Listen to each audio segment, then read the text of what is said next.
And then you're gonna do one like hard, clean clap, like boom, because that's how I'm gonna sync the sound for. Okay. And then I'll tell you what happens next. Okay. All right, here we go. Here we go. When food and life meet Casita del Pueblo. Hey!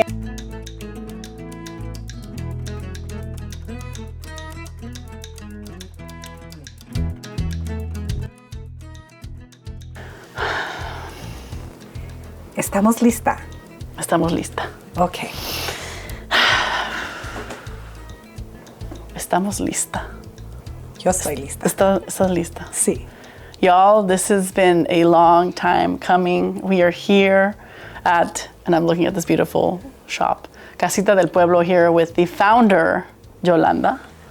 Hello. Hello. Yes, long time coming. Long time coming. I am so glad that I am able to be in your presence and be able to do this. Oh my God. I watch and I observe and I hear about the great interviews and I'm like, what about me? But I know that you offered me a long time ago. I have. It's true. It's true story. True story. It's just been my crazy schedule.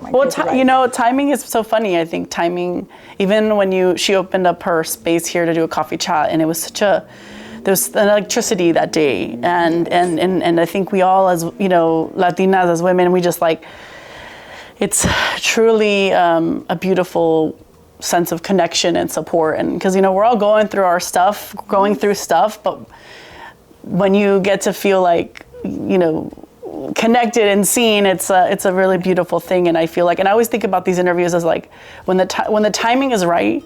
Yes. That's what matters best, because that's when it's the right conversation has to happen at the right time. Something's happening and it just makes the most sense. Yes. And I'm sure people are looking at us like, what's going on over here in our faces? We should maybe talk about that. Well, that's what's so great about it. It's so many people understand Casita, or they recognize the name. Oh yes, Casita del Pueblo. Mm-hmm. They do the Dia De Los Muertos event. Mm-hmm. But we're more than just the event. Mm-hmm. Of course, we have been, a hub here for the cultural arts in our community, for artists, for families to come, and so Dia de los Muertos it's kind of like our celebration, and it's so close to our business anniversary. Oh, is it? Yes. Oh, and what? so we always, when I first started Dia de los Muertos and why we are in our festive, makeup today, this was fun this morning. Was so much fun. Oh my gosh. I feel both of our faces are, resembling our personality, and it felt very relaxing, which, sometimes we don't get that time to really sit and let somebody do something. I think everybody needs to get face painted, It's very therapeutic. Yes, it's kind of, I definitely. It did, and it tapped in, yeah. You feel like you have that moment of peace to really start thinking and reflecting. Yeah. And that's why I'm so happy that we're able to do this today to celebrate and talk about Casita del Pueblo and what talk about you. Thank you. I'm sorry, but this is also a celebration of you and what you've done for the community. What you're doing for so many of us. I live in Orange County, okay? And this, you're tapping into it's not just this neighborhood, but just beyond that. And I think it takes a certain type of person with a certain type of passion and dedication that I think I want to do more and more, is celebrate people, because it's not easy. And yet here you are look at her smile, the grace, the generosity that you give, I want to know that, Yolanda, because I think that that's a really special thing. And so, I just want to make sure we're also celebrating you. Thank you. It's been very much part of my journey to really be an important model, to our community. Why I started Casita was, there's a long history of it, but basically, I grew up in Whittier, and I experienced living here in Whittier and going to high school. And when I came back to teach in Whittier, I wanted my students to feel empowered. That was in my home. My dad and my mom were very, very instrumental in making sure that we're not judged by the color of our skin, our surname, the language we spoke, the clothing we wore, the celebrations that we decided to honor and celebrate, but that we took pride in that, even growing up here in Whittier, which was sometimes challenging. interpersonally. I was gonna say I'm already gonna jump in here. Wait, before I jump in here, I just want to say really quickly, she is so generous that she brought us some La Monarca Bakery, because we can't have a conversation and not have a little bit of a little eat. We need some probaditos. Yeah, a little bit. So here we have mini conchas. Yes. Let's just see how cute they are. Oh my god. They are so cute. I'm just gonna grab one. Is that okay? Chocolate, vanilla. And then here we have a pan de muerto, because in the celebration of Dia De Los Muertos season, we want to celebrate and promote part of the traditions of Dia De Los Muertos. And part of it is mini pan de muerto. Cute. Pan. Cheers. I'm gonna go Sugar. for it. Oh yeah, that's in the spot. Sorry, Susie, if we're messing up the makeup. Speaking of makeup, sorry, just real quick. Who do we want to thank for this? This beautiful artwork on our face, because as I always say, when you come to Casita del Pueblo, you just don't have to buy art or support art, but you can wear art. So we today are wearing art by Susie Mejia. Rosie. Sorry, why did I say Susie? You know what? I keep saying Susie. I'm so sorry. It rhymes. There is some. Rosie, I am so sorry. Rosie came to the rescue today, and she was able to create these beautiful caritas here of us. Yeah. And Rosie's amazing, and she was able to do this just so flawlessly, right? Like matched our personalities, and it's just like, wow. And she was great. She was wonderful, and she will be at the Dia De Los Muertos event in a booth with some other fine artists as well too, and makeup artists and face painters. And they will be there in the Calovera booth. So Calovera, a lot of our supporters and community members come out and they get their face painted with Calovera. She's always face painted our models for the previous events. So yes, you have to come early to get yourself face painted by Rosie. Yeah, I mean, I was telling them, like, I don't think I've ever properly have done a Dia de los Muertos, like, face painting like this, and there's something it's just so special. It just really connects you to your culture and your family. And speaking of family, that was going to be my question, actually.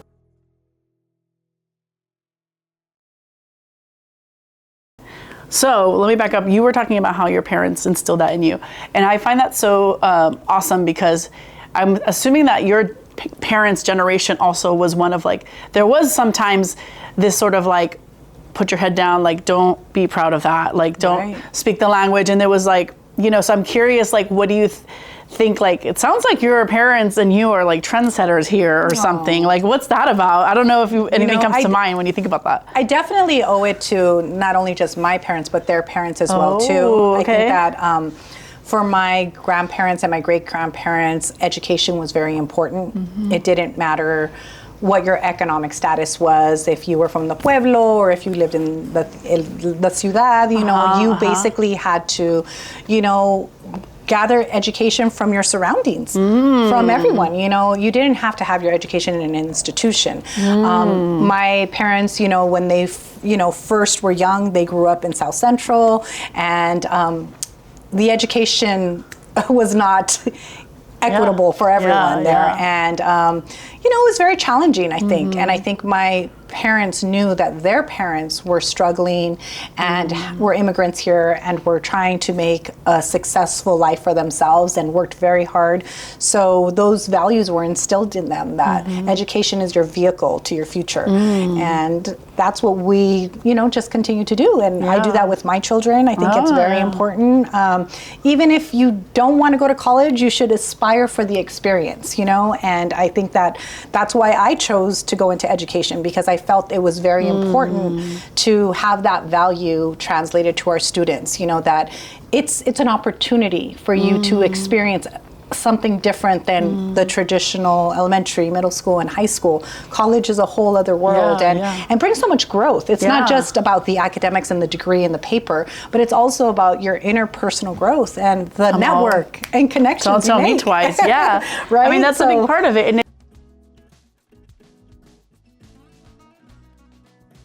it's interesting for you, because my next question was going to be like, so you're a teacher. How do you go from like teacher to this space, because this space is not, it's more than what you see, more than the art and the culture. It's like, we'll talk a little bit more about it, but you really have used it as a facilitator to create spaces, to unite community. Like, so how do you go from like, I'm going to be a teacher to like, no, I'm going to open up this shop and like do all this for 20 years, by the way. Congratulations. Yes, thank you. Thank you so much. We'll be celebrating 20 years in November, but it's a little mixture of the decision making, and why I made the decision that I made was motivated by my students coming back from the same community that I grew up in, same school district that I grew up in, and feeling similar and feeling moments of like, no, we stay on this side of the tracks, just growing up with that awareness that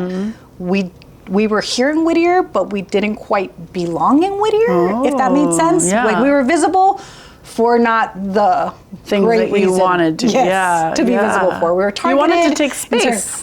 Look at her, she's the OG. She's like, I'm gonna take space. Absolutely. Do you realize the connection? Because that's what a lot of people are saying right now. I wasn't realizing it until now that's you said basically it, what you're like, one of the first to be like, I'm gonna take space. We exist and we are here. Absolutely. Oh, and I think dang, that's what Yolanda. Well, there you go. You're like, yeah.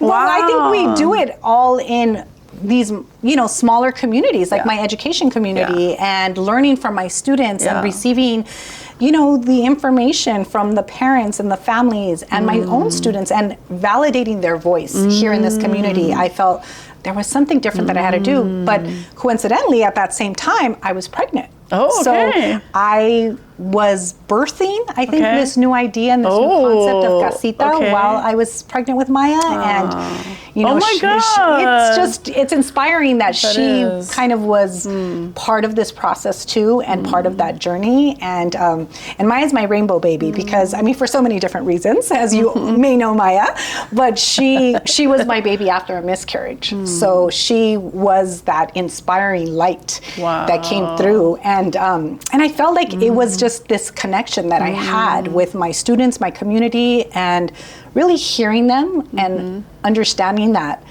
they were creating these unrealistic, boundaries for themselves and limitations. Yeah, I was going to say limitations. And it was not necessary. And I felt like, why do you feel the way that I felt growing up? This is, how many years later, 20 years later, we cannot be this way. And so I really wanted to create a space and really create visibility and empowerment for my students and their families. They wouldn't shop in this area in UpTown Whitter. They'd be like, no, that's not for us. Right. There really wasn't shops because our business district is beautiful. We have beautiful streets. We have it feels very historic. Or it feels very like... It's a historic area. And we have unique, beautiful specialty boutiques and businesses and, unique corporate restaurants. So it's just this unique artistic feel up here. And my students were not part of that experience, even though they lived a few blocks down. Right. So I felt that it was very necessary for them to be part of this story. And so that's how we started Casita. Oh my God.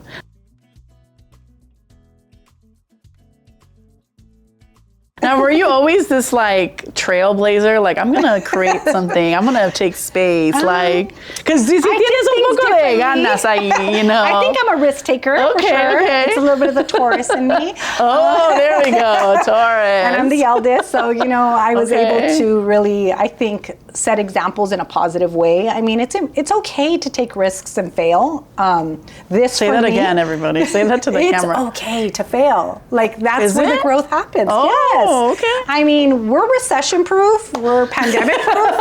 We're a second recession-proof. An economic decline. It's okay because that's what you build your strength from. You really are able to tap into your community, into your friendships, into your family. And I think sometimes, not only just as business women, but just in our culture, we've been taught to be silent about those things. You don't talk about financial hardship. You don't talk about, I'm not too aware of, my challenges that might be coming as a business owner. But I think for me, I started leaning in a lot into and being vulnerable a little bit. It was hard. You know, it's 20 years. I feel like maybe the last half of that, you know, I've been able to really turn it around and be honest about my story and pushing forward. But it's been a journey for sure. I was gonna say, yeah, I think you're tapping into something that's really true. I think, you know, people, even, you know, we just started our business a couple years ago, and even, you know, what I'm doing, I would love to do it manifesting. I mean, I would love to do this, you know, more often, but, you know, it does come with its own hurdles. And I think, I do want to ask you, like, in moments of like, when things are, you're like, wait, this is not going the way that I thought this was going to go this way, and now it's going this way. Like, it has been challenging for us. We've been molding, you know, it's a sculpture, you know, we don't know quite how it's gonna be, but like, we know we wanna help, you know, business owners with their strategy, and I wanna work with my wife. Like, those are the two things I'm certain of. How we get there and how that goes, it's been definitely a journey, and I've only been in it for like 2 years, and but you're doing great. You are doing great. I mean, it's amazing what you've done. I mean, just even having the conversations, and I think that, you know, it's so important to tap into that, to talk to people. And sometimes we get so busy in our crazy lives and our schedules that we forget to just stop and have a conversation. And I think that's how we met, you know, and I think to go back to, you know, my business and why we've been here for so long, or why I wanted to even start this, it was, you know, to tap in and connect with community, to create a space where my students and their families felt comfortable coming in and having conversations. So how we met, like we just started talking and away, you know? And, it was so natural. It was just great. And I mean, and that's how I hope that the community feels when they come into Casita, that they know they have a home here, that they feel welcomed, and that you don't have to buy something. Yes, it will help. Supporting artists and supporting small business owners is very important, and what we do here does have a mission and a purpose. But what we would like to do, more so than anything, is make you feel welcomed. Make you feel like Casita is part of your home too, and part of your community, and also just, you know, making the connections. Because we've known each other now over a year, and we're finally doing this, which is great. But I'm just so happy that we were able to connect that way.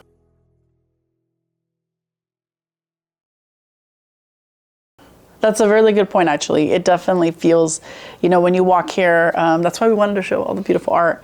You walk in and it's just like, you can't help but like, I think that's the beauty of art, right? It opens your mind to wonder and joy and things that sometimes life just gets at you, you know, and you're just like, oh, but I can sense like, and that's, I mean, your home is your safe space, you know, it should be a place that can nurture you and inspire you and all that stuff. So I definitely feel that way. I don't know if the shop has changed at all in the last 20 years, or it's always been this way. I've never asked you that, actually, like the way that it's kind of set up, because. Well, you know, we were in our first location was on Greenleaf Avenue, which we were there for about 8 years. And then we moved into this location. We started in 2004, and then we moved into this location in 2012. And it was just really, for us, it was just a time to move. I mean, we wanted to stay in the community, in the UpTown Business District, but this opportunity came up. So we changed some things around, but the core, I think, mission and foundation of showcasing artists, having art shows, really diversifying the product line. So if you come into Casita, you might see an original art piece up, but then you might see the print or the magnet or the image on a t-shirt. And the reason we created that availability and access is because we know not everyone, whether you're from the community or not, you know, doesn't really have the means right now or the priorities to get and afford a $500, $1,000 original painting, which that's the value of it, and that should be the value of it. But we now have given the opportunity to artists now to diversify their product and create more accessibility for art to be out there in everyone's home. And so we really feel honored that we were able to work with artists and that artists trusted us enough to go in that route. Because for many artists, the mentality 20 years ago was that, oh, your art's not fine art if it's on a print or if it's on a magnet. And so we changed that conversation, and really, I think it worked in our benefit to do that. And then through that, we've evolved into doing events because so much of the community wanted to not just come into the store, but I mean, our art shows were getting packed. I mean, it was just it was an overflow. Yeah. And so we started taking our events then to the street, and that's how Dia De Los Muertos started.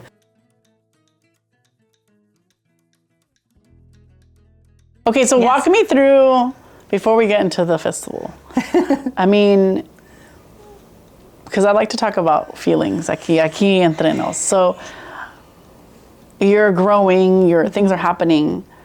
How do you, looking back as you reflect, how were you, does the success equate to like the fact that you're having these full rooms and you're like, oh, we can do more.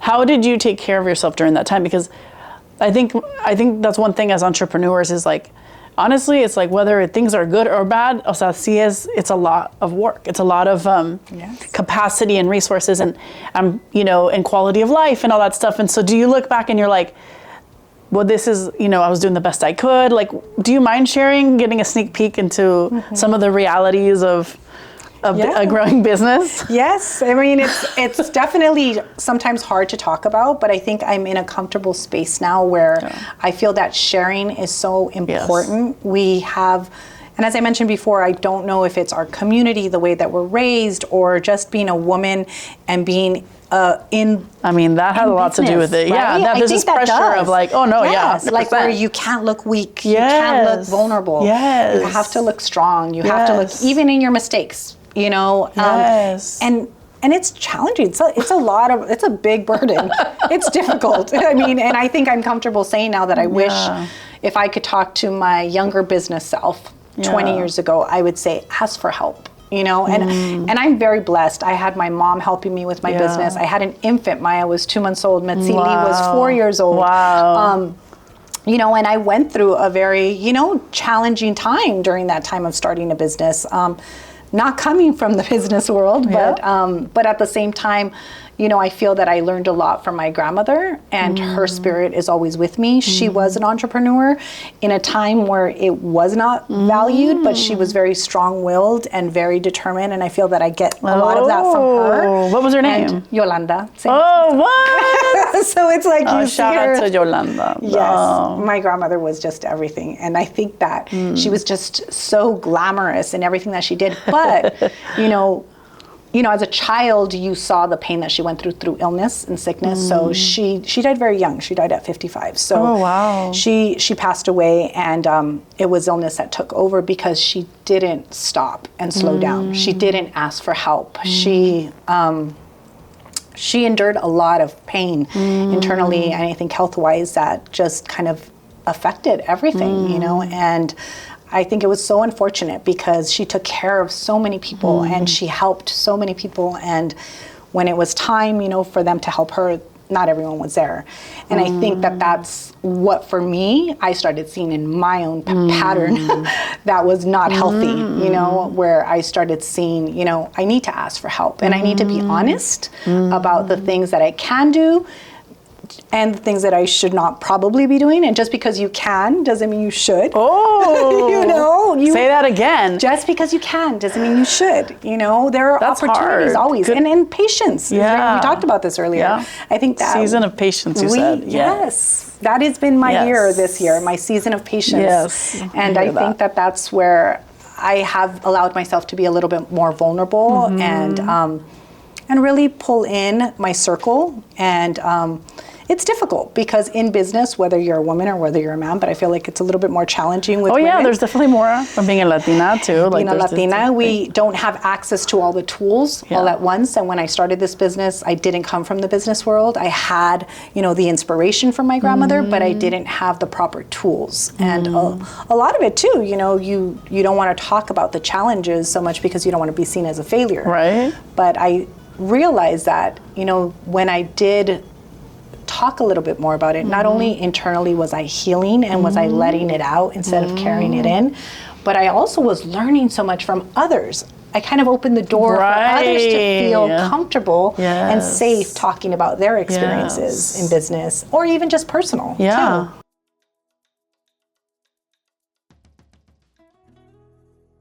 And then it's kind of goes both ways, right? Because you're creating that safe space, but then you're also able to, other people can help you, like you said, and you can learn from them. So yeah, there is definitely a lot of stigma with like being vulnerable and, you know, having to be tough all the time. And yes, very much so. And I think we sometimes give ourselves that negative, false reality. Narrative, the way we talk to ourselves. Absolutely. Okay, so I recently read this book. I recommend it. It's called The Four Agreements, unless you've read it already. Yes. You've heard of Great. it? Yes, okay. I've heard of it. Yes. So there's one agreement that says be impeccable with your word.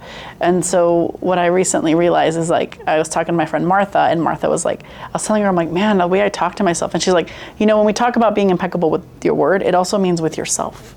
Like the words that you also are telling yourself. And I'm like, oh yeah, because I had always been thinking of it externally. You're projecting. Yeah, but it's like, oh yeah, that is. Right, it's yeah, so true. It's very true. I think we're so hard on ourselves. Why is that, by the way? Like, what is that about? I think it's kind of like that I don't even want to say self-hate, but it's more about like toughen up, you know? Like if we do that to ourselves and negative talk, we get ourselves out of it or something, or we're trying to challenge ourselves maybe internally. I have no idea, but when you find out, let me know. Well, I have unlocked a couple things actually I will share with you is I'm doing this workbook about self-compassion. Oh, that's interesting. And so a lot of it is like, oh yeah, like it's so easy for me to tell a friend like the good advice, but when I do something or I make a mistake or I'm, you know, I don't share that same compassion. Or you're falling into the negative patterns that you say you shouldn't do. Yeah, that you shouldn't do. Right. And so I think I'm kind of working backwards and like, okay, how can I, you know, so there's one thing that I'm doing now where it's like I put my hand like right here over my heart and I'm just like, you okay, Jack? Or like, or this, like, are you okay? Like, I don't know, it's like really nurturing myself in ways that I think I've just been quick to just, I don't want to deal with it, you know, I don't want to deal with my pain, ignore, And so now it's about really sitting with myself and I'm still on my journey, but But that's really good. That's great advice. You know, you just made me think, you know, because I have 5 kids, right? I have 5 children.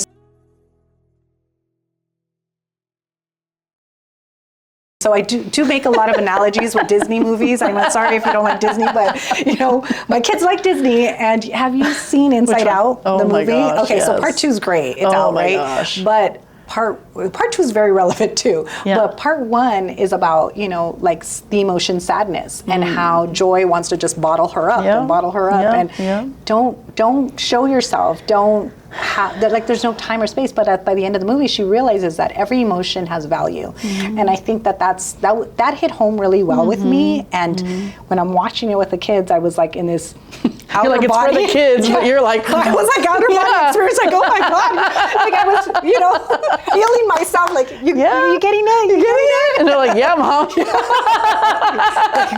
Mom, where we been? Like, yeah, like everyone needs to cry, Mom, cry. So, I mean, it is really kind of going back to what you're saying, like nurture yourself, hold yourself, help yourself, say it's okay, you know, and have those moments too with your children too. Like for me, I'm trying to break that cycle of non-emotion, like, or showing that element of you know, struggle emotionally, internally, mental health wise. Like it, you know, my parents did a wonderful job, you know, raising us, and I think it just never was tapped into. And I think generationally, that's pretty common. We didn't talk about, like, I mean, you can talk about your feelings, but you didn't talk about like, I'm just having a bad day. I need a mental day. You know? No, it was like, suck it up, let's go. Let's keep it moving. And I noticed that I was doing that. You know, I have 5 children, like I said, and they're from 24 all the way to 10. So a lot of different developmental stages. And, you know, as a parent, you do grow. You know, as I've grown with my business, I've evolved. I'm not doing things the way I was doing them 20 years ago. So I'm parenting a lot differently. You know, the gentle parenting, you know, obviously it's a funny joke in all our community.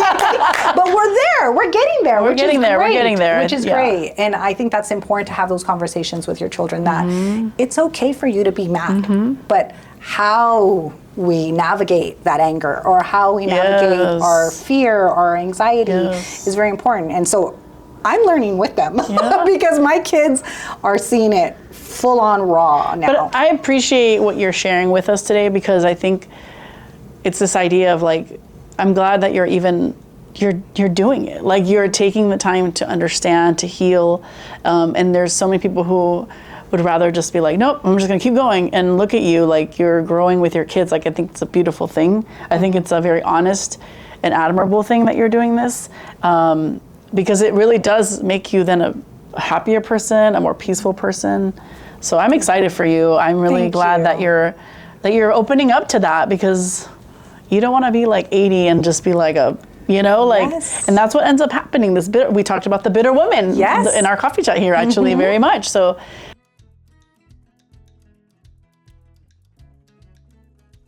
And I was going to say one thing about the emotion thing is, I'm actually like realizing, and I'm curious what you think about this. I'm taking time to reparent myself, right? Because like you said, my parents did the best they could with what they had, and I love them. They showed me a lot of love.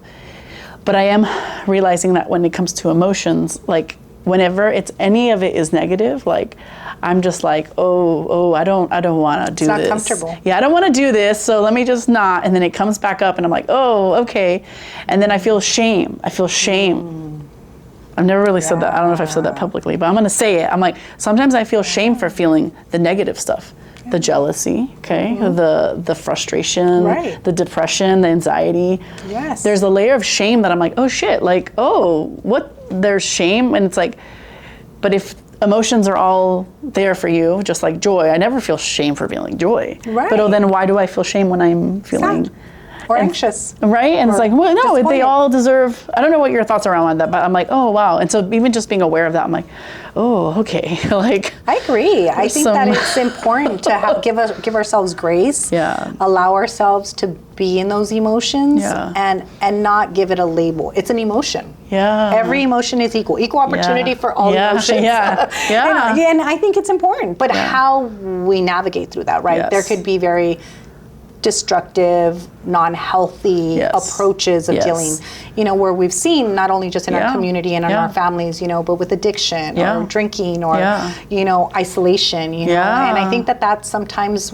I even see it with, my own children, like, the devices, you think that, they're having some, like a mental break, and they just need to go on their device and kind of get on it for a while. And that's hard as a parent. I mean, I don't know who else is going through that, but that is very difficult for me to balance it all out. The teenagers versus their time and what they're watching versus the 10-year-old and what they're watching. I mean, my college student and adult, they're navigating their own system on that. But I think it's important to reflect and talk about how you have become isolated in that too, and there needs to be a balance with that. And they're like, why do you think that's so weird, Mom? Like, I'm just taking a mental break, and it's like, okay, that's important, but what else can we do with that mental break? Like, maybe we can go for a walk, or maybe we can draw. Like, I'm glad that you're telling them, because I mean, I don't have children, but I've been a child, right? And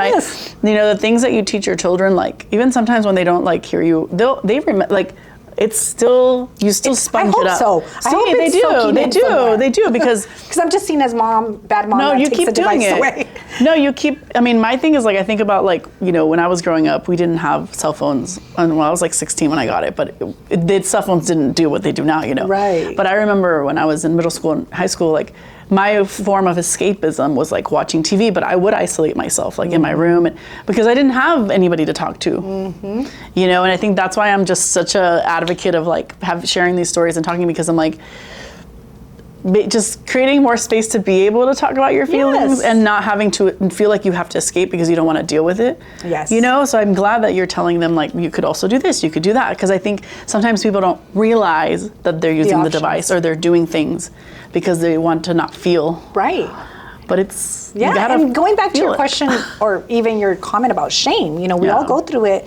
And I'm navigating as a parent, not to make it a shameful thing, Yes. you know, because Yes, as a that's parent, true. How do you do that? You Yeah. say like it's wrong, but then it's like something I want to do, and then it's like, wait, Right. how do I help them find that proper balance of like, okay, too much of it, just like if I let you eat a bunch of chocolate, it's not good for you, and then we're gonna have dentist bills, and then you're gonna, you know, you're gonna get in some forms of patterns of addiction, and I don't want to go in that route. But let's find a happy medium. You know, those have been the challenging conversations as a parent, and dealing with social media and just devices. But I think also to go tap into a maybe deeper layer is like, why are we as a society accepting that? Like, you know, why can't we all talk about it? Like, hey, I feel like a bad parent because I let my kid get on a device for so many hours, but it's okay. Like, it's okay. Like, I need help. Like, what are your strategies? Right. How do you as a parent talk to your kid about how do you get them off of the device? Well, I mean, it goes back to what even you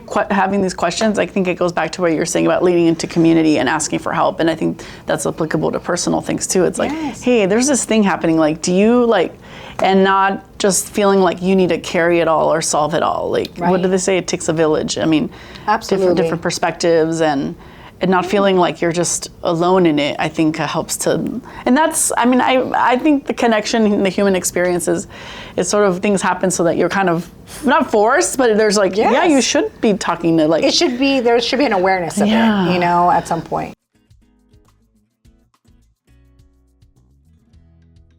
And getting back to like business and the shame and devices and social media, you know, for a period of time, like I had to, I mean, I have a small business, so you can't really be off social media, but it was hard to not feel a certain way and not to make it about me, but, you know, I was like reflecting like, wow, I'm looking at, you know, so-and-so's business, or wow, look at how many likes they got, or wow, they have so many followers, or gosh, their content is great. And you start that bad talk to yourself, like that negative stuff, and it starts building this like negative imaging, anxiety, you know, isolation. 100%. And I was like, oh my gosh, is this how my kids feel about stuff that they're seeing? So it was for me, like I felt like that for me was more like, yes, awareness for me as a business owner, like get it together, Yoli. It's okay. Like you don't have to compare yourself, but it still was a real emotion and a real feeling I was feeling. And I thought, wait, my kids are probably feeling this way. So,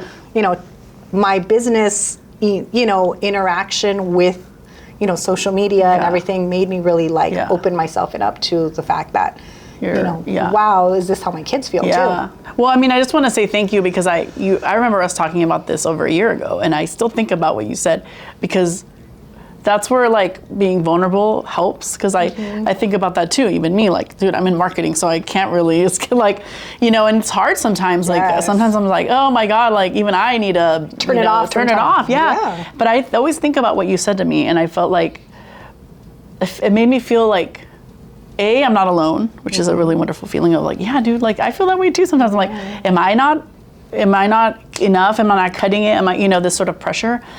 But then knowing that like you have been in business for 20 years, like, and like, it doesn't matter where you are in your journey. It just made me feel like, okay, like, it didn't make me feel alone. It made me feel like I'm not crazy, and I'm not like, and it's okay to feel this sort of like, you know? Yes, but like you said, even like, oh man, they're doing it better than me, or like, you know, those are real emotions, and it's okay to validate it, but also understand like, okay, well, maybe it's good to reach out. Maybe it's like, wow, like, hey, how are you doing that? That's really cool. And I actually had a full circle moment about that, where I have a friend who, you know, started very young with me in my business years, and she was an artist and has come in and done art shows and really helped support the business, and we've supported her. And we had this like full circle moment where we were like, hey, you need help in this. I can help you in that. And then I in turn was like, well, hey, do you need my help in this? And it was just, I know it sounds so simple, but it was so big for both of us. So we were like,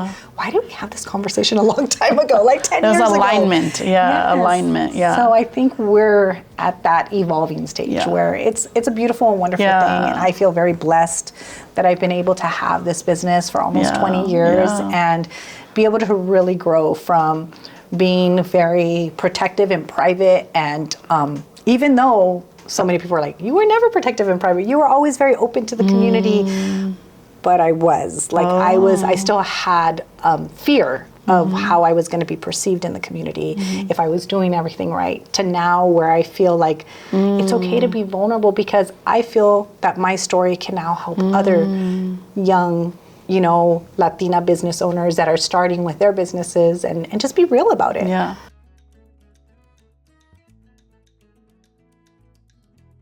I think that's a real thing. Like what you're tapping into is like, we feel it, you know, and I think, I was going to say, like, I think that's valid because, you know, being an entrepreneur and even doing something like this that's so connected to something you really care about is, I don't know, it's scary. It can be scary to, and scary to make sure we do the right thing. And I feel that. So when I hear you say that, I'm like, okay, like, what I'm learning from your experience is like, okay, like, just trust, I guess, trust yourself and trust the process, and even if things don't go like perfect, like that's okay. That's okay. That's okay. Yeah. I mean, I think that that's actually even better because you're growing from that. You're learning. Because if everything went smoothly, everybody would be doing it. I mean, and honestly, but I think that it wouldn't have the story behind it. It wouldn't have as much growth as you may have anticipated. Like, you know, I always visualize like your life is always like going in different directions, forking in life, right? Oh yeah. And I'm like, wow, if I would have made that decision, my life would be totally different. Oh you know? That's true. But I decided this path, and then it gave me so many different routes to go, and I appreciate those, but ultimately it all ends up back to the same point. Right. And I think that that's what I've learned. You know, I've made many mistakes. I haven't done the traditional way of decision making in my life, from, you know, leaving home to college, to having a baby in New York, to leaving, you know, my community, coming back, you know, changing careers, you know, and now even to the point I am in now, you know, what's going to be the next 20 years for me, you know. What do you see?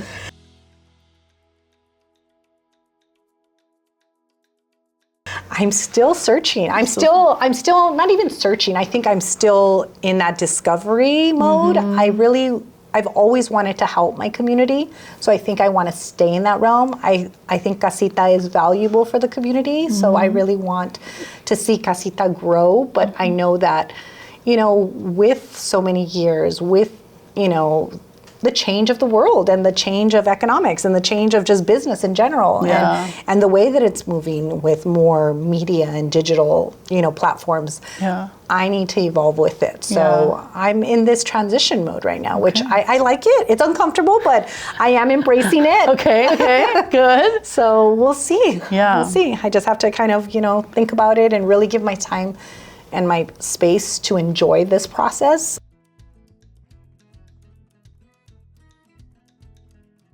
I was going to say, how do you do that? How do you create that space to, how do you allow yourself to? It's hard. Isn't it hard? It's hard because I feel like time is ticking. And it's like, I finally decided to slow down, and it feels like it's going really fast. Oh, interesting. And, and, you know, I think I was kind of forced because I had health issues. You know, we've talked about that like recently, you know, in the last couple years, and I've had to really like listen. And I feel like God really has pivotal points in your life. I mean, God is always with you. Like for me, I believe that God has always been with me, but I think that there are moments that happen in your life with challenge that sometimes are like, we're being shown, you know, we're being shown things, and I want to honor that. I want to be aware of that, and I don't want to dismiss what's being shown to me. And I think for me personally, health challenges for me was a message to slow down, and I'm glad I did. You know, I'm still going through it in my journey, but I feel very, very blessed that I've been able to have the support of, you know, medical support and my family's support and the staff that's here that's so great at Casita. Like, I love my staff. You know, if you've been with us throughout the 20 years and now to the recent, I've had that, you know, that blessing where, so I want to honor everything that comes my way now. So the next 20 years will be something maybe different at Casita, maybe different in the community, but we'll always be here. Yeah.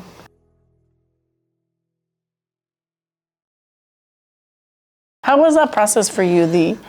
Because I think sometimes like when challenges come, especially ones like medical, that sometimes you don't foresee, and it's like, oh, like, was it a process for you to get to the point where like, you know what, I received this and I'm gonna slow down, or was it? Was there some resistance? Oh, there was absolute resistance. I mean, I was not going to go down this way. No one was gonna tell me. Like, I postponed surgeries, and people were like, "What is wrong with you?" I mean, I didn't tell my partner right away. Like, he was very upset with me. So I think, because he knew. Where did this all come from, this resistance? What were you trying to... I think it's, I think it's the generational trauma that we carry, seeing my grandmother kind of, even though it should have been a big sign to me, like, look, like, what happened to her? Like, slow down, like, get it together, you know? Yeah. But I think it was more like, no, I have a deeper purpose. It's for her legacy. It's for her. Oh, it's for her. Like, I was trying to prove a point. Like, no one's going to take me down. Like, this medical crisis is not going to take me down. But, yeah, I needed to slow down. Maybe, I don't know, I'm like, maybe it was your abuelita being like, hey, Yoli. I think so. Sweetie, like... I think, you know what I mean? I think there's definite messaging that was coming into me, and I needed to tap into that. And I'm a very big firm believer that I feel my ancestors, I always give gratitude to my ancestors and to my family. And I think that I was asking, not to get sick, but I was asking for guidance. Yeah, the lesson comes in. It came in a different way, for sure. It hit me really, really hard. And I mean, I think that for me, the pivotal point in change and what made me like get it together and like really focus on health were my kids. Like, it really was like having that conversation about like, why is my mom sick now? Because they hadn't seen me that way. I mean, even through pandemic and COVID, like, I didn't get sick really bad. Like, kudos, I didn't, kudos to which moms. is great. I mean, kudos to moms. I mean, you know, I remember my mom, like, knock on wood, she was always really, like, available and strong. And I remember a few years ago, she had the gallstone, the surgery. And I remember I was living in LA, and I was so nervous in a way I never had before, because I was like, my mom's always like, you know, and it was like, oh my God, like, is she okay? Like, it's like, oh my God, it really forces you to understand, like, I mean, obviously how much you care about your mother, but I'm sure your kids felt like, oh my God, like, mom, like, that's powerful, I'm sure. And I think it was important for them, like, everything happens for purpose, right? And I think we as a family got stronger. And I think my kids, I mean, my kids have not been raised to be entitled. I mean, they're great, but they're kids, you know? They take for granted their moms sometimes. We all do. I took for granted my mom. I'm sorry, Mom. I'm sorry. I took you for granted. And I've had these conversations with them, but that as well too, in that journey, you know, now going through what I'm going through in my late 40s, you know, I can understand and heal with what I saw my mom go through too. And so it's very reflective, you know, and I know that now it's my turn to share with my daughters in a more intimate, in a more real like way, because I've always been very real with my girls and with my son as well too.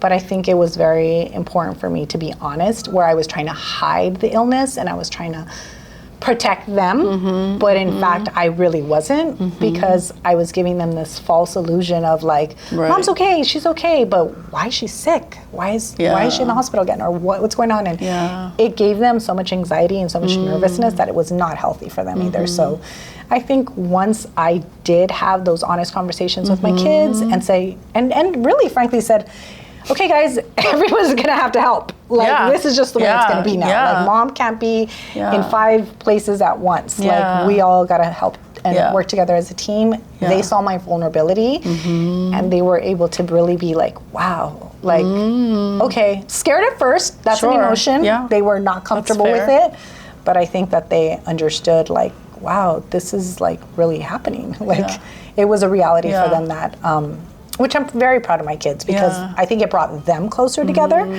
And then they were able to know that if mom's vulnerable, we can be vulnerable too. Yes, you're modeling that. Yes. Yeah.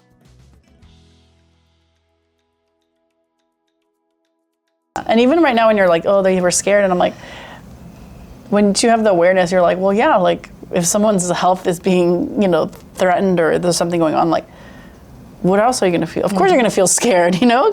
And so many of us are like, but we don't want to feel that. But like, that is the response. Like, just like when something makes you, like, you think something's funny, you're going to laugh, like, right?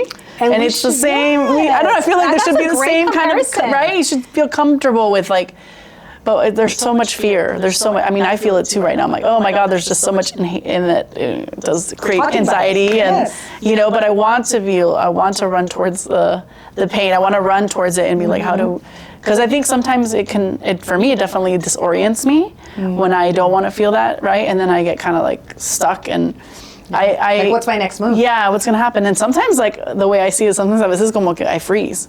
Yes. And I feel like I'm stuck in the sea and I'm floating and I'm just like, I don't even know where the shore is now because I was so afraid to feel this.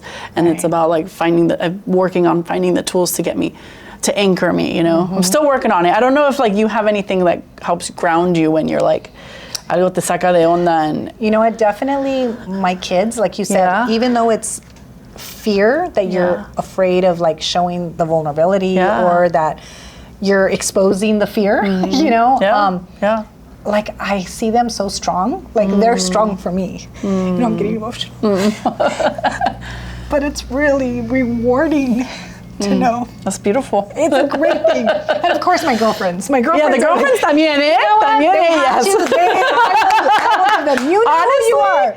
Yes, they're my ride or dies. They know who they are, and they will 100% be like, I'm doing a drive-by. I'm picking you up. Let's go. And you know what? Even if we have to, sorry if this is not, you know, the correct thing to say, but you know, even if we have to go and drive to the beach and drink some tall cans in the car and just like watch the waves, you know, that's what we do. Yeah. Because I mean, you have to have those moments, and I think you have to have.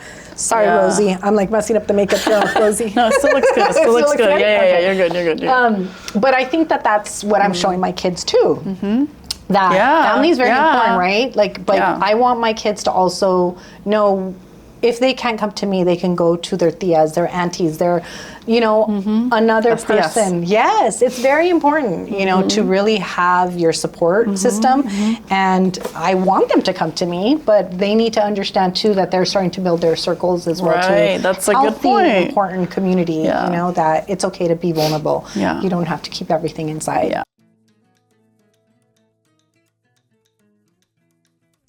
Because mental health is so much more, like, I think that we really need to focus on really, not only, you know, I know the slogans are everyone needs to be kind, you need to be kind to yourself, but you need to be real too. You like read my mind because I really want to be real. Like, let's really be real. Because I think part of it's that resistance and repressing what is it you really feel and not feeling like and just letting it out like raw, like this is I wanted this or this is what I, you know, like being real, because I recently experienced something where I was like, oh, it's cool. I'm like, it's cool. And then I was like, one day I was like, you know what? This fucking sucks. Yes. Like, I really wanted XYZ and it didn't happen, and I'm pissed, you know? And there was sort of a release and being like, oh, okay, now I can start to like move on, because when you're holding on to that, it's like, oh my gosh. And it comes out in other moments that are not your best moments. No, you know, like where you're like, really, why did I go off on that person, or why did I not do this with my full heart? You know, like I could have approached this a different way. But you have to honor those moments to give it, be angry, be upset, be disappointed. It's okay. You know, be frustrated. Like, I was very frustrated through my health challenges, you know, and when I was going through my journey of, you know, and still going through it, you know, frustrated with medical, mostly male medical people telling me, oh, you're just going through what everybody goes through. And it's not. It's like, you know, like, or not trying to find solutions. And I think that's one thing that I have to accept too. Sometimes the solution isn't going to be right away. You have to be patient. Like we talked about the season of being patient. Like, it's okay to understand that you might not get the answer you want always. You might not get the response, but it's okay. Like, you have to feel it. It's disappointing, you know, it's frustrating, but we can navigate through it. Tomorrow is a new day.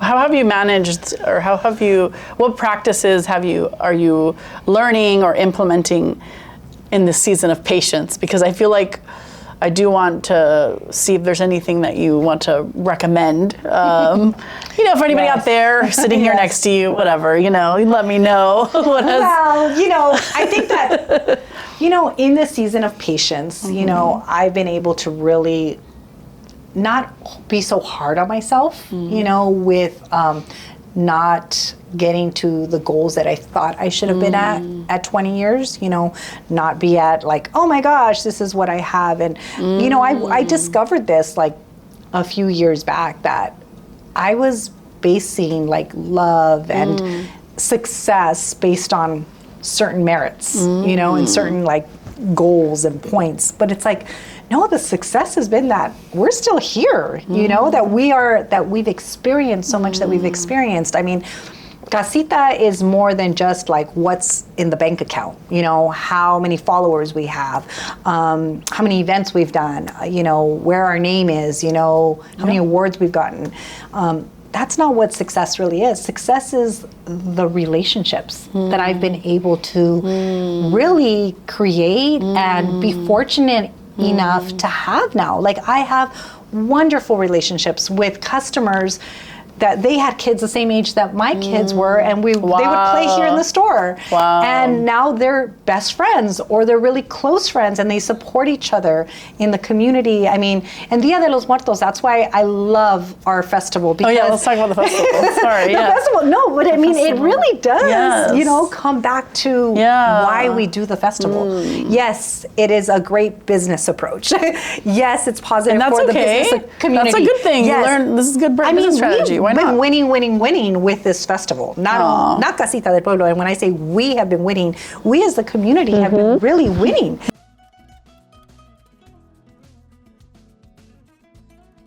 The community always wins. I feel like with Dia de los Muertos, it's kind of like our end of season, end of year celebration. But really what it really does, I feel like it really gives the platform for different communities to come. Like the business community here in UpTown Whitter, they get to expose their businesses, and people from all over, not only just the community here in Whittier, all of Southern California. I mean, we have people that come all the way from San Diego. We have people that come, you know, from Palm Springs. We have customers that come from Palm Springs. So we have like visitors that even come from Ventura and the Bay Area. So people come, and this is kind of like their celebration with families that are in Southern California, or they've moved away from Whittier and they come back. That's so cool. And so it really is a great celebration of just, not only just culture, art, and the definite celebration of Dia de los Muertos and honoring that, but we are able to really be community and really like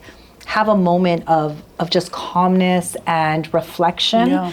And that's, for me, a big honor that we started this event as a small art show in our store, our first year in business. What? Because we opened. You started the festival the first year in business? Like, yeah, so we started the Dia de los Muertos art show. So it was a beautiful art show that we had, and we had over 50 artists, and we had participated in the event. So we opened in November, and we had a Dia de los Muertos celebration, and it was just so big and so explosive, which was great. It was really, we tapped into something that was missing here in Whittier. And we had a lot of people come out, and they really loved it. And so that art show then moved into like, oh, well, let's do an art show and then have a little dancing, some of the vendors in the small little grass area that's next to our store on Greenleaf. And then that moved into like a smaller street festival, and then it just grew to like now a 10-block festival event. And it's just great. I am very proud of it, but I'm proud more of the fact that the community continues to support this.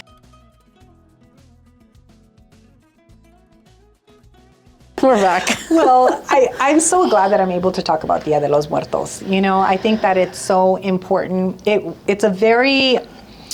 started as one of our many events that we started our business with. You know, it was just another thematic art show, not giving, you know, not honoring the importance of Dia de los Muertos, but it was more like, okay, well, this is part of our, you know, our business model. You know, we are here to create art shows, and in November we're going to have an art show and invite artists.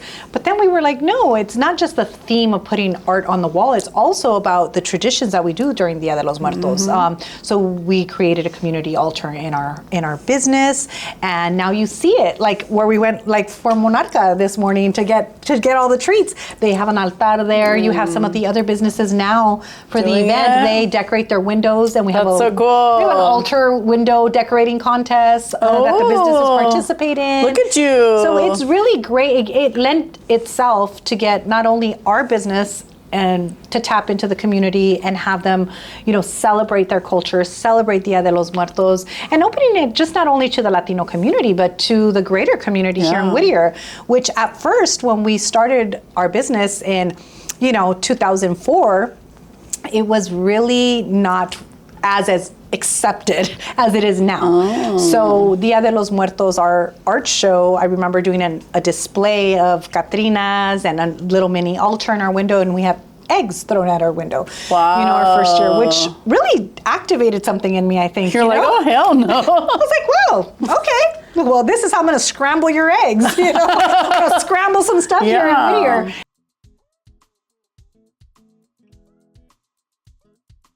So you were like, I'm not gonna be. Well, I'm not gonna be intimidated. Yeah, and I think that's what it was. I'm new to the business world. I've never had a small business before. This solely came from passion and from wanting to create a space of inclusion for the community that I felt was continuing to be ignored. I mean, we didn't have that many Latino business owners in UpTown Whitter at that time in 2004. And there was just such a different dynamic, I feel. I did work the system, I feel like, in the sense of like, hey, I am part of this community, so why shouldn't I be included in this business model that's here? That we have a beautiful business district, why not create some cultural art that's relevant to the community? And Dia de los Muertos, surprisingly, there's people that back then thought it was like devil worshiping, thought that was just still very ignorant to what Dia de los Muertos was. I mean, we had to have, in order for it to move from an art show to a festival, an actual city council meeting in order to honor and approve a permit to close down streets. You can't, I just can't be a business owner and close it down. I mean, there's process and protocol, which is important. Those things are important, but and I'm going to be honest, because we should be honest about our feelings. I was very upset, frustrated, like, being a young mother too, as well too, in my 20s and coming from the community, going to get educated, coming back and be like, really? People still act this way? Like, they're still really, the area, the ignorance that I had, for that, I thought, wow, but it's a cultural art store. What's not fun about this? Right? I went to UC Santa Cruz, and I remember. Oh, you were in Santa Cruz. Oh my gosh, I loved the Pacific and their own little town, and there was just so many different vibrant things going on there. And I was like, we're a college town too. We have Whittier College here. Why wouldn't we want to do something fun like this? Look at this. Like, I'm just like in awe, because I'm just like, this is how shit gets done. This is what happens when. You are an example of like why there's options, why people see things where they can see themselves. Like, it takes somebody like you where you're like, no, I belong here too, and I'm gonna like, you're making this accessible to people, available to people, and I think it's just that's. Not everyone's like this, so I don't know if you are recognizing that that's what it takes, to and I take make a mark. I give that credit to my abuelita, to my grandmother, Yolanda, and my dad's mom and dad too. Like, they really instilled like, you can do anything you want to do, and my parents, really instilled that in our family with my brothers and sisters, and I really felt that's kind of the value structure I took into the classroom. Like, why do you feel like you can't go to college? Why do you feel like you can't shop in UpTown Whittier? Why do you feel that? And so those were the reasons that motivated me to really take a stand, because I could have just as a business owner been like, okay, fine, let me take down the Dia de los Muertos stuff. I have so many other elements of Latino pop icon culture, that's trendy, like Frida, which we all love Frida. We do have Frida in the store, but I think that it was very important to not dismiss this. This is a very cultural, traditional element of who we are as a community, and had to go through the whole process in regards to get it onto the street. And there was some pushback from the community, thinking it was satanic or because there were skulls, and from that perspective, I did have to use my education and my experience, working in different elements, not just the cultural arts business, but just in my experiences in working and going to school and really kind of trying to navigate through that. And with that, I let people know, well, you support Ed Hardy, right? And he has a skull. Oh, yeah. That's a very popular thing sold at Nordstrom's, So, I mean, at that time, that's kind of how I talked about it to convince people at the city council that could not understand Dia De Los Muertos. And this is, pre-Coco, this is pre-Coco, y'all. Yeah, very important nuance there. Yeah, you were the so it was, 2005, Yolanda. People just were not it wasn't so embracive of it. No. And even though Disney was getting onto it and different, big corporate, entities were embracing it a little bit more, like Ed Hardy, and a bunch of tattoo artists with sugar skulls. I mean, we kind of had to play the business angle as well too, and really say this is a great thing for the business community. You're bringing people that do get $200, $1,000 tattoos into a business district to make it work. So the strategy was tweaked, and I think that's what I can offer, to our community as well too. When someone tells you no, there's always a way to get a yes, So I think that was my drive, really okay, what angle do I really have to use and utilize? And I don't think it's manipulation. I think it's really being truthful and understanding the environment that you're in. And it was a great learning lesson for me, because it was another way of feeling defeated. But from that, I gathered, the passion and the values and, the ganas that I was taught, that you don't let someone just slap you down and you stay down. It might feel bad and you might not get your way, but there's a way and an approach you can come through. And that's what we did. And excuse me, there was some hurdles, but we were definitely able to, expand. And we've had now, over the years, it going from a $100, not $100, but 100 person, 100 person to thousands, over 10,000 people that come to our event. And I think that that's not the success because of the numbers, but the success because of the experience and knowing that it wasn't an easy journey to get to where we're at, but that's what's made it more enjoyable, more gratifying, more honorable, more I take pride in the fact that we here at Casita del Pueblo were able to make this happen.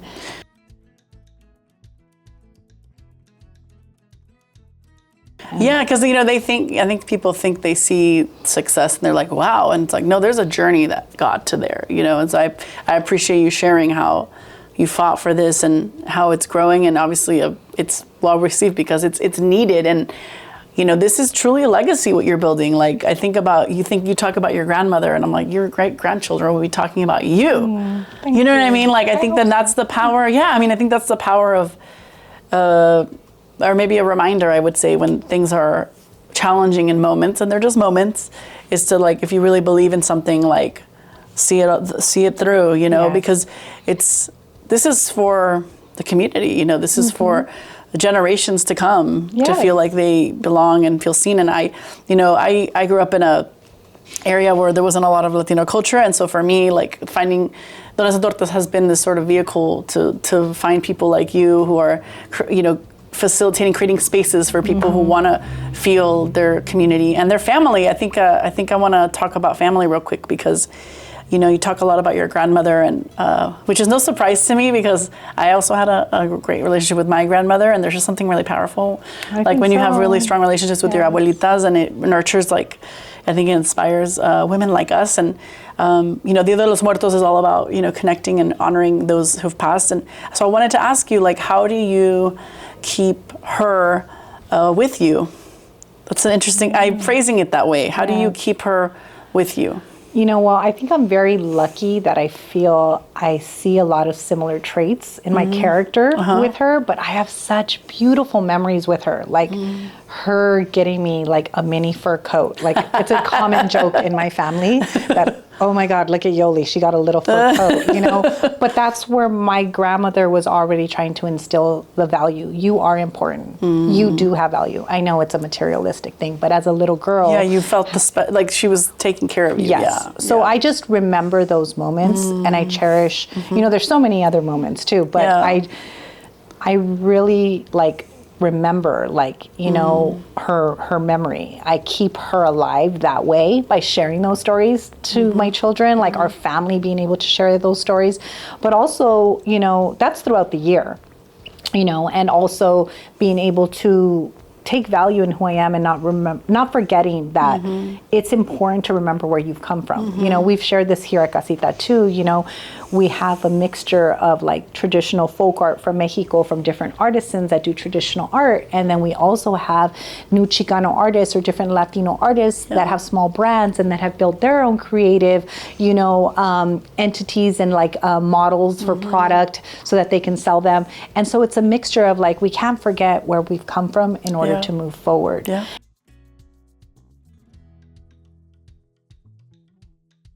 And I really truly believe that with my grandmother, and I think that that's really important to continue that legacy and to continue those core values with our children and the next generation that comes. And it's not only just our children, it's like our nieces, our nephews. Oh yeah. You know, the children that are out there that come into my store. I mean, so many people will tell you, our customers will share with you and our staff will share with you that it's like, when kids come in, it's like this energy and this life that feeds Casita. So I mean, kids are literally living in the present. Like if anybody is living in the present, it's children. So you just feed off of that energy. It's beautiful. Yeah. Absolutely. And I feel like they're the most honest, right?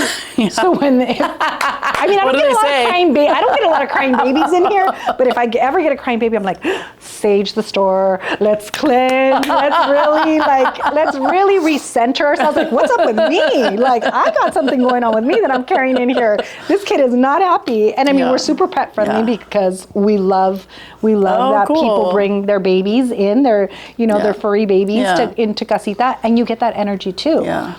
So I really believe that Casita is truly, you know, a hub of community and family, and it celebrates traditions and it celebrates the future. So I'm really grateful that I've been able to be part of that journey for not only my family and provide that for them and that experience, but for so many families in our community, not only here in Whittier, but people that come visit us from everywhere.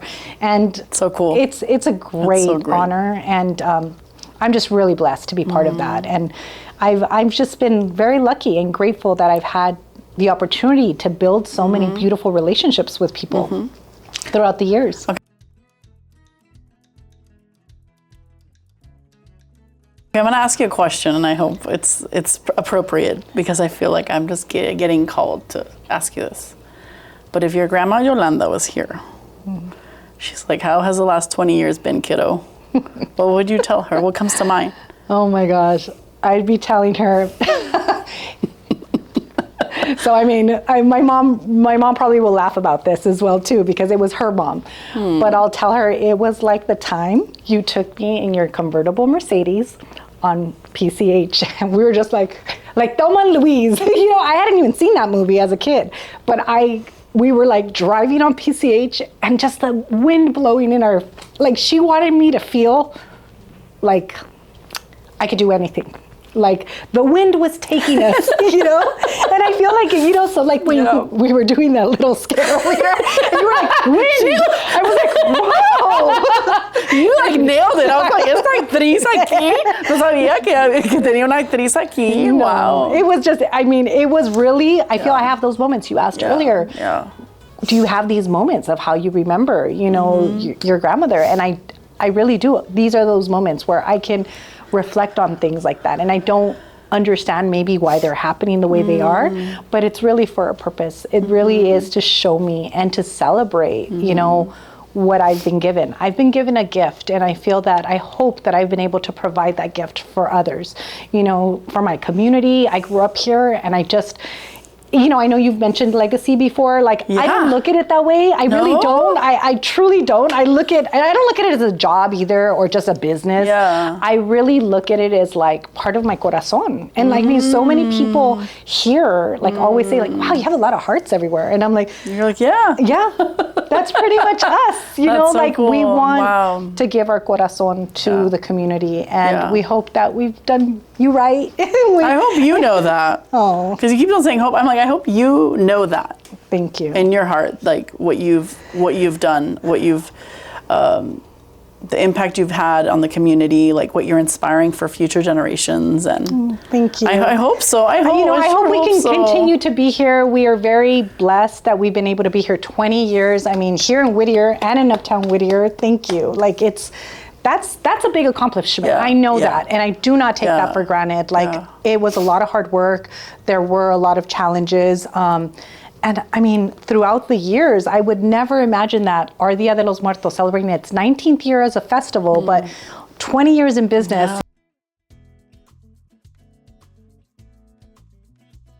In the making, and we have sponsors that are so wonderful, like, you know, like who do we got? Like we have so many great sponsors for the event. So like Vallarta Supermarket, they're sponsoring our event, and really wanted to support something as important as what we're doing here. We also have City National Bank, which they're moving into Whittier, which they are amazing too, and really about helping the community be, you know, homeowners and investors in their own businesses as well too, and which we don't talk about that much as business owners, you know, and entrepreneurs, like the financial like challenges that you have. Should we do a part two, everybody?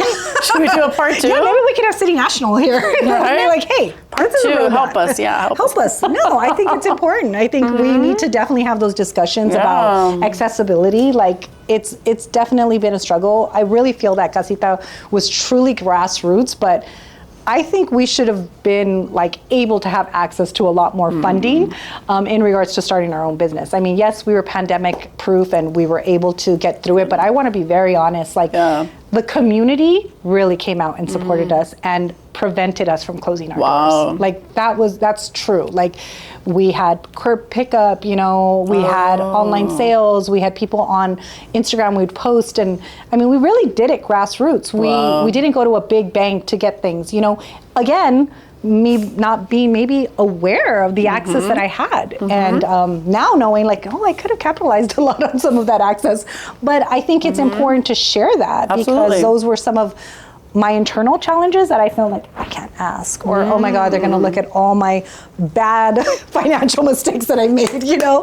But I mean, it's important to be honest about that. That's where growth comes and where awareness comes in. And I'm really fortunate to be able to share my story. So I wanna thank you for that. Yeah, no, thank you. Any last tips for entrepreneurs out there like ourselves? Well, I think it's important to always be honest with yourself. You know, it's okay to understand that this is just part of the process. I think that it's important to honor the relationships you make. You know, I am so blessed, as I mentioned before, every relationship, every interaction that you have with someone is a connection. It's energy transmitting, you know, and you can lead it into a positive outcome or negative, and it really, you have the choice, you have that power.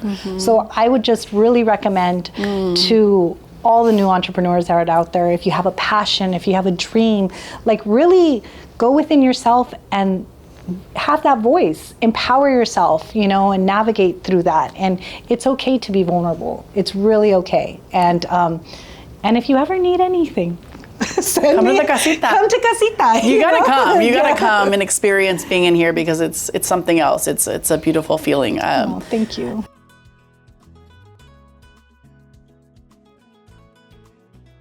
I just want to thank you for your time today, for being vulnerable with us today. Thank you. You've shared a lot that I think a lot of people are going to feel seen and they're going to be inspired, and I think your grandma would be very proud of you. Oh, thank you.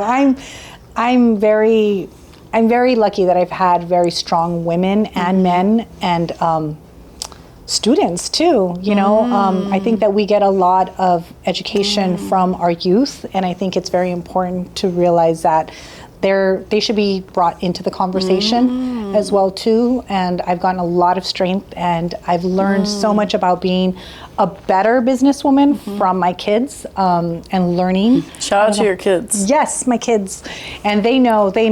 Like this is been a really good journey for all of us because they've learned so much from it, and I just want to thank the community because they really.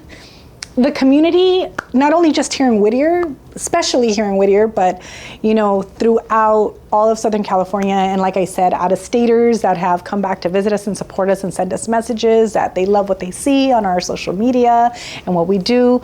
You have really helped us, you know, stay open and really giving us the drive and to continue to do this when it's been challenging as a small business owner.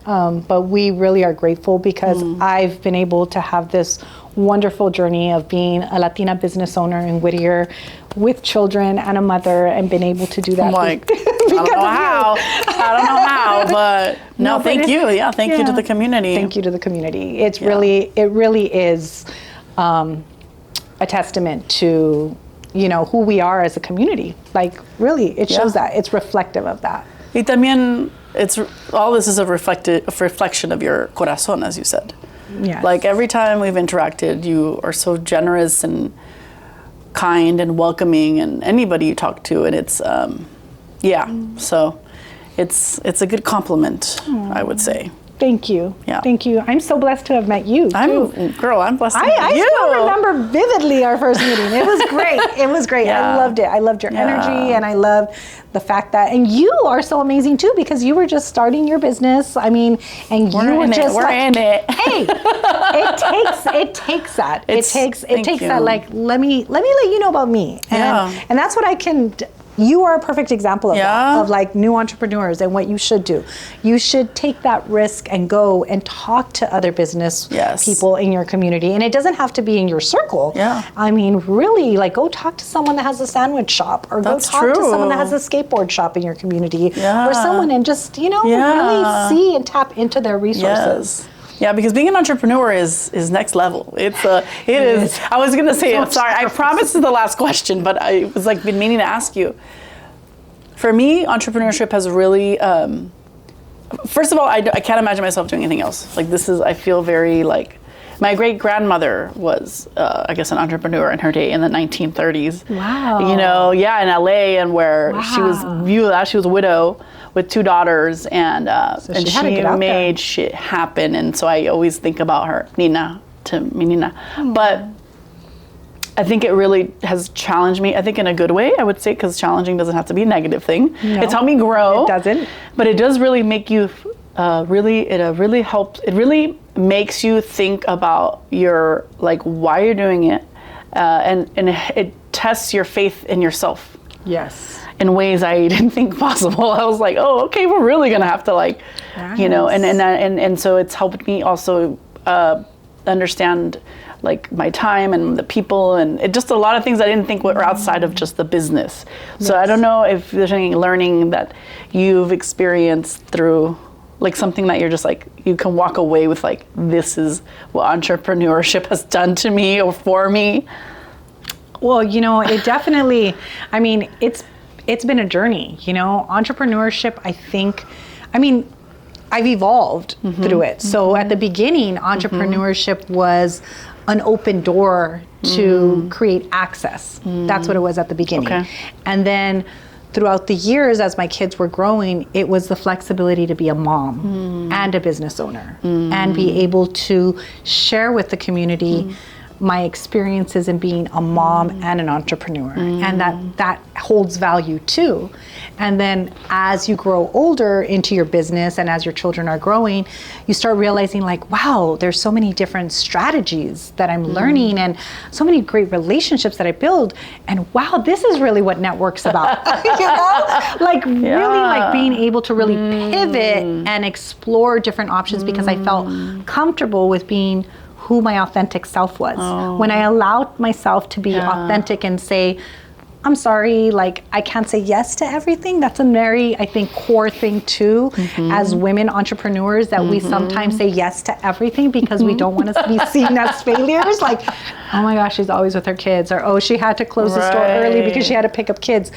I kind of opened the discussion, so I didn't wait for the criticism. I love it. I kind of like opened it like, hey guys, I'm going to be gone, but I'll leave a sign. I'll be back at 5. I'm going to pick up my kids, go make dinner, and I'll be back, you know? And I think that once I allowed myself to be real and to be authentic, I really was received better instead of being criticized, or what I thought was being criticized, because maybe I wasn't being criticized, but it was just something I was telling myself. And then moving into like, wow, now I'm really like tapping into these networks that I've built and really being able to learn how to navigate my business. Obviously, situations like pandemic and recession and just change in general, and people wanting this product or not wanting this product. You know, I was able to really like learn how to navigate. And I think being a business owner and being a mom helped me grow in that. And I think now what I'm doing is I'm really able to enjoy it a little bit more, even the tough stuff, you know, because it's not all smooth. Even when you feel like you're at 20 years and you should have it together, it's not always that. I'm understanding and accepting that it's okay to feel disappointed or it didn't go the way that I wanted it to, but it's which way should it have gone? I was gonna say I love that it was this evolution as you were walking me through. It's like that you let it, because that's one thing. It's like you can't let things like necessarily like take over your life, right? Like it sounds like you were able to move as steadily as you could, knowing that your priority was like your family and you. And I think that quality of life is a very important thing, because like if you had all the money if we all had all the money in the world and this and that, like a business can be whatever, but it's like what's gonna keep you there, you know, where you have to have a healthy relationship with the business. I agree. Right? You don't want it to feel like it's taking away from the things that you know also matter to you. You don't want to be in resentment because you're doing this to pay bills, and that wasn't really ever the formula for Casita. We weren't in this to be rich. We weren't in this to, we're gonna be millionaires. Like this is gonna be the new thing. Like it really was like our love song to the community. Like it was really about like giving all of our corazón and really allowing the space for community to come and engage. And when you see that activation happen in a community, it's so much more rewarding than the dollar amount in your bank account. Like for me, I mean, I understand small business should have a business plan and you should have goals and meet certain, I know. We know that, but it's important to share that too, that, why you get into your business, why you asked this question. As I mentioned, my friend, we kind of did a full circle and we were both going through the same thing, and we realized like, we need to get back to our why. Like, why did we start this? 100%. Why did we do this? Like, instead of all the negative talk, it's like, oh my God, it's not going the way that it should be going at 20 years. And it's like, no. Be grounded in your why. Yes. Yeah, be grounded in the why. And really, like, honor that. Yeah.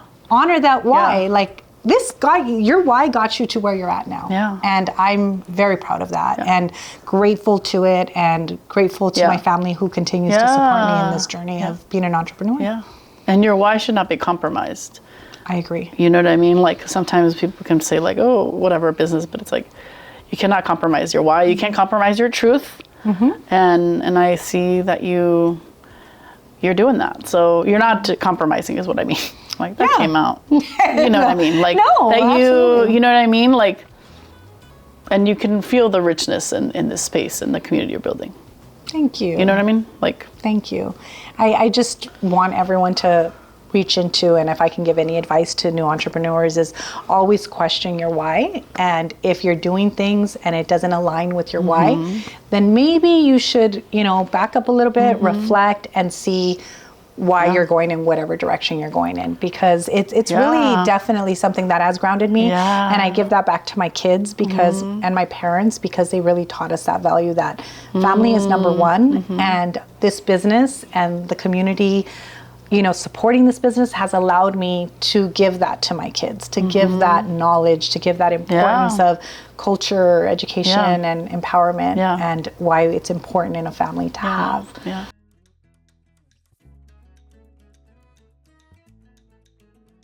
Now I'm trying this thing, by the way, you can say no, but I'm trying this thing where I'm asking all my guests to ask me a question as a surprise. Oh. Do you want to? You don't have to, but my gosh, yes. I feel like I can ask you anything now. Oh, yeah, please. I'm pretty open. Well, I really feel like with Donas and Tortas, you've created such a wonderful opportunity for all of us to just relax, get intimate, really support each other.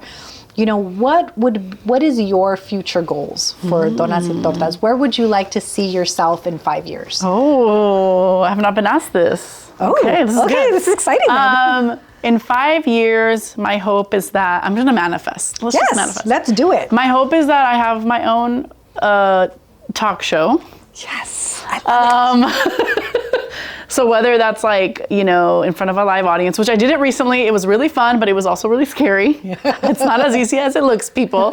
But something like that, whether it's a talk show where it's it's hybrid, like half of it I have an audience and half of it I go on location and I interview people. Oh, that'd be great. And have conversations. I think for me, I want to be able to share more lived experiences, diverse experiences, and I want people to talk about their feelings. I want people to I want there to be an openness of the spectrum of feelings and the experiences we have. But I also want people to feel hope in all that. I don't want to be a Debbie Downer. Okay, I want people to feel inspired, enriched, and that's my goal. That hopefully maybe it's a streaming show or maybe network. I don't know. There's so much potential and opportunity out there.